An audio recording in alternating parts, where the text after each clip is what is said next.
പ്രാവശ്യം പെട്ടെന്ന് നാട്ടി വരേണ്ടി വന്നു കേട്ടോ. അതെ, അപ്പം നമ്മുടെ റംബൂട്ടാനൊക്കെ ഫുള്ള് ഫ്രൂട്ട്സ് ആയിട്ട് കിടക്കുക കണ്ടോ.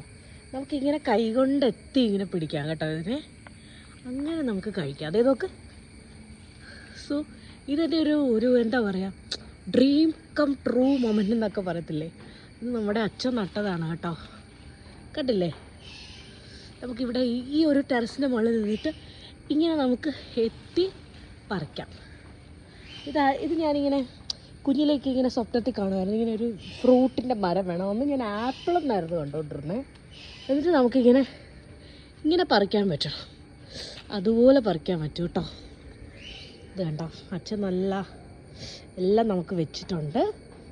അപ്പോൾ ഇപ്പോൾ അമ്മയുടെയൊക്കെ പ്രധാനപ്പെട്ട ഹോബി എന്ന് പറഞ്ഞാൽ ഇങ്ങനെ ടെറസിൻ്റെ മുകളിൽ വരിക, ഈ റംബൂട്ടാൻ എടുത്ത് കഴിക്കുക, ഇരിക്കാതെ. അവിടെയൊക്കെ നല്ല റെഡ് കളറിലുണ്ട് കേട്ടോ, കുറേ ഉണ്ടായി നിൽപ്പുണ്ട് കേട്ടോ. അങ്ങനെയൊക്കെയാണ് തന്നെ. ഇത് നമുക്ക് ഇതൊരു ചെറുതായിട്ടൊന്ന് ചനച്ചാൽ തന്നെ കഴിക്കാൻ പറ്റും.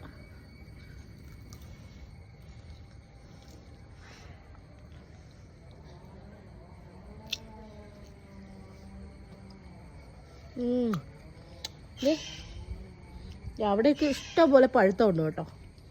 ഇതിൻ്റെ ഒരു സൈഡ് കുറച്ച് ദിവസം കഴിയുമ്പോൾ നന്നായി പഴുക്കും.